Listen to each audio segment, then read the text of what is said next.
Hey YouTube, I was playing this last night. Someone suggested dig it out. It's awful good. This is. I've told the story. This was my second ever bass guitar. Um, had a West Tone Spectrum, which for a month, something like that, and then I bought my first bass that I bought from a shop, bought it from Victor Morris. It was this. Played it a couple of years. Started joining a band playing Stones and Beatles songs and stuff like that. So this bass didn't look right for it. I would play it now. Um, so I traded it in. This against an Epiphone EBO, which being only having played for a couple of years, I didn't really realise how bad an Epiphone EBO was. And this was, I always thought this was a better bass than it. And this was my bass, the guitar I always regretted selling. And then the day after, or was it this exact, either the exact same day or the day after, there was an Andertons video where the two guys, Chapman and Lee Anderton, both had got guitars that were the same as the one they got when they started out.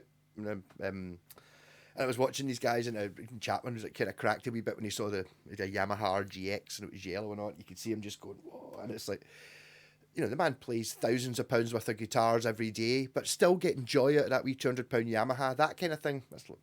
So Chapman's not all bad. And then the day after that, I've been looking for one of these for years. I'd never seen another one with a maple fretboard on it. I'd seen a couple with the same colour with the rosewood, and this one popped up for sale, and it is the one that I traded in against my Epiphone EBO 20 odd years previously. So someone else had this for 20 years. Apparently it's played the main stage at Bloodstock. So we've got an Aria Pro ZZB 1983, is it? 83. Round about the peak best time for Japanese guitars. 1982, 1983 seems to be the absolute magic moment where they were they were sort of getting a little bit more adventurous with their designs and a bit funkier looking, but before they started cost cutting, which kind of happened 84, 85 when they started getting cheaper. This is they were still on the rise. So we've got two humbuckers. They're kind of like, they are full-size humbuckers, but they've only got poles where you can see them. And this one never worked. It didn't work when I had it the first time, and it didn't work when I got it back, and I got John Letts to rewind it. So I've now got two pickups, but it only ever had the bridge pickup. So this is... I didn't know the other pickup didn't work, because when you actually selected it before, some sound bled through just at about a quarter volume. So I think basically the bridge pickup at a quarter volume bled through when you selected the neck. Hopefully the sound here is a bit better than it was in the live stream.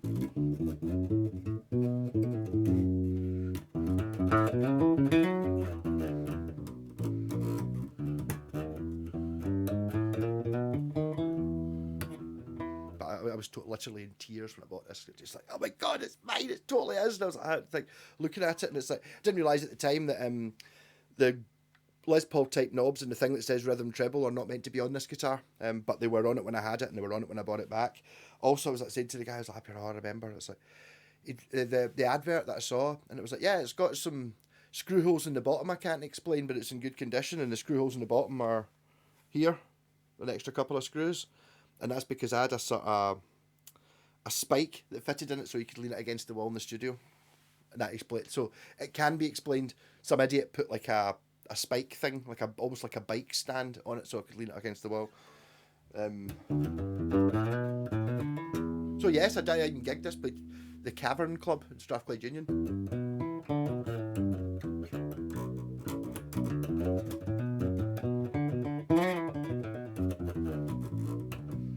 But I mean, I've always had a thing for, well, ever since this one, a thing for Explorers. Explorers seem really weird because it doesn't seem there's any body, because this bit here's not there. You're used to having something there, so the neck feels dead long. It's also really quite big. This is a 32-inch scale, though, which I didn't know until I bought it back either.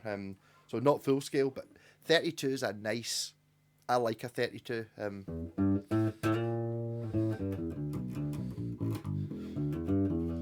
It's kind of got some of the sort of boominess that you get from the short scale, but it doesn't. The tension's just a bit better, a bit more definitive. The notes are a little bit clearer, like they are on a 34. The neck pickup, the one that never worked.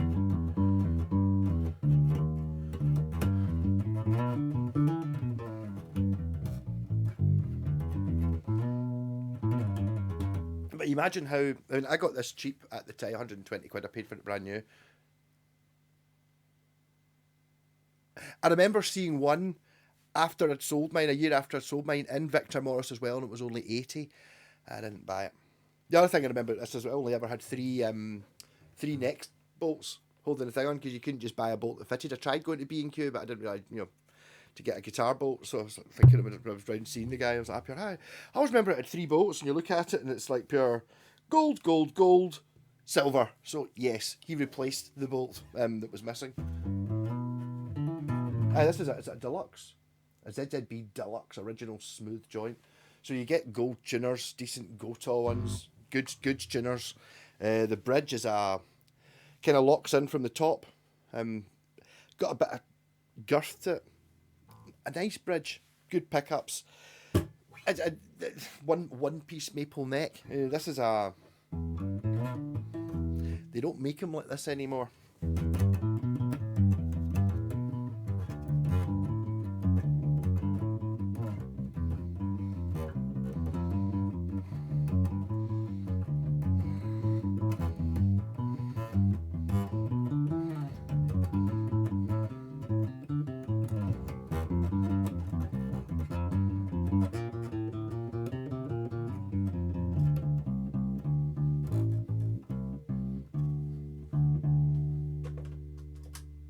This is what I was trying to do last night with just having a little bit of fuzz. So bass out of that speaker, a little bit of fuzz coming out this speaker.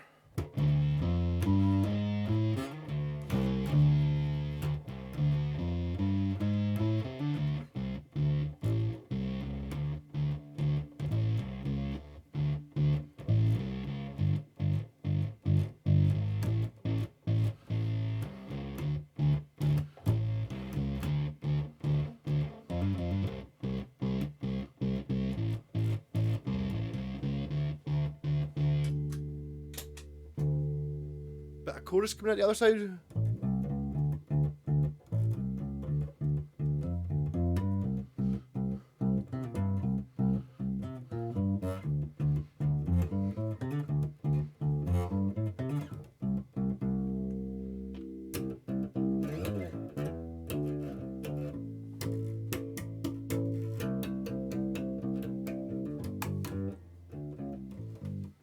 Okay, the chorus doesn't really sound that good.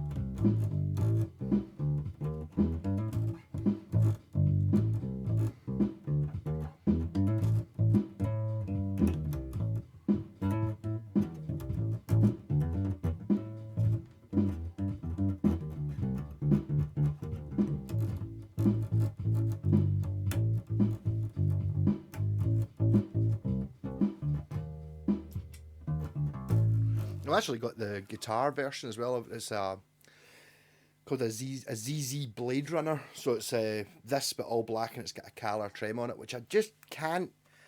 I don't like it as much as this. It might just be the Calar ruining it for me a little bit. Also, I think there's something about Explorer-sized guitars like this, like the Raider or the Z, all that. They seem very small when they're a guitar. This, because it's physically, this distance is quite big. This doesn't feel small, whereas a lot of even the BC Rich Bitch has it as well. They've got a bit of a... There's not very much of it there. They take up quite a lot of space, but there's not much guitar there. Whereas this one, I don't know. For me, it's just different. Also, been the turquoise burst. I mean, this was obviously cheap at the time because this is the most unfashionable thing to be buying. Think about it. Late 90s, Britpop and Oasis and the Stone Roses or whatever one's listed to. This would be a hair metal bass. But I mean, I don't even really know what hair metal is. It's Poison or something like that. Maybe that's shit. There must be good stuff that's played in this because it's good. But quality-wise, proper pro-level bass. I was very lucky in my bass journey to have this so early on. I really should shoot myself for that year I spent, or 2 years I spent playing EBO. It just looked cool. I liked the look of it. But it was nothing compared to this. Really, it was shit. It's worth, if an EBO is worth 150 quid, I think they might even be more than that, worth 150. This should be £1,000. That's how much better than it is than an EBO. Also, it's a little bit different. But I mean, you do have a big problems with these things, as in you can't lean it against the wall, and you need to buy a specific gig bag to take it anywhere. Plus, it's huge. It doesn't kind of fit on the back seat of some cars because it's too long and all these things. But I mean, these are things you just have to pay to be cool. Same with the Flying V I was playing earlier on today.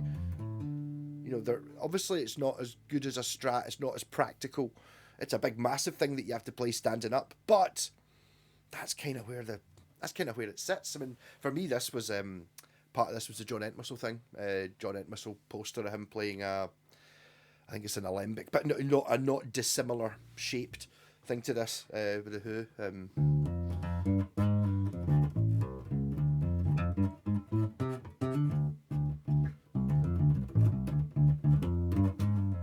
It's almost time I dug out my other Aria Pro 2 bass, the TSB Thor sound, which has almost the same neck. I had that before I bought this one back. I remember getting that. I was just like, oh, almost the same neck. Amazing. But a more normal looking sort of P bass type body.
I can actually totally picture 1983, 1984 pub bands all over the UK, bass players playing stuff like this and playing Saxon on it.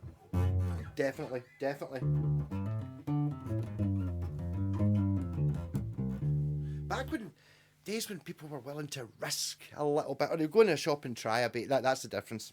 You go into the shop and try these things because although you could mail order, it wasn't like the internet now where it's like, oh, is that a good guitar? I don't know, I'll have a wee shot of it and see if I like it. Oh, I really like this. This is good. Whereas now it's, oh, is that a good guitar? Let's check the forums and have a look at the people who've been given it free to do a video of on YouTube and see whether it's a good guitar. Oh, they're saying it's good. Right, look up the forums. All these other people, oh, they're all saying it's good as well. Therefore, I like it. Let's actually go and have a shot of it and see what it is you're going for.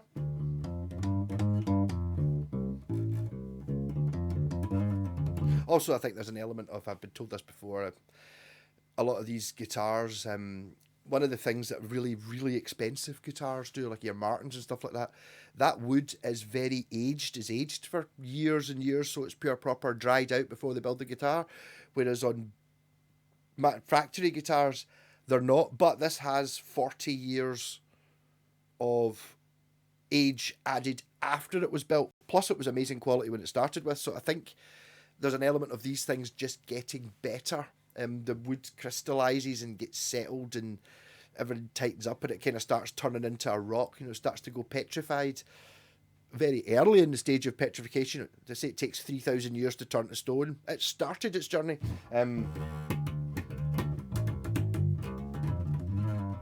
Also just things like having been played, all the edges are rounded off and everything's set up and just used to being what it is.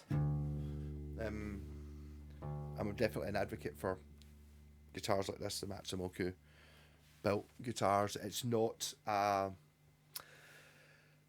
really a thing. I know it's a thing. There is a snobbery factor about having a Matsumoku guitar. How could you be snobby having a guitar that's turquoise burst and shaped like this, though? You can be. Or you can look up the internet forums and see all the amazing reviews of the Harley Bentons. Oh, I've just started playing bass last month. Bought myself a Harley Benton, and here's my review of it. I got it. I've just opened the box. Oh, it's wonderful. 5 stars. I've just opened the box. It looks lovely. Oh, it's a really nice shade of red. 5 stars next. You're like, you've paid the bass for a month, and you didn't even play it for a review, and you're giving it 5 stars. Okay. Or you could get somebody who's playing one. See what they think about it. Rock on.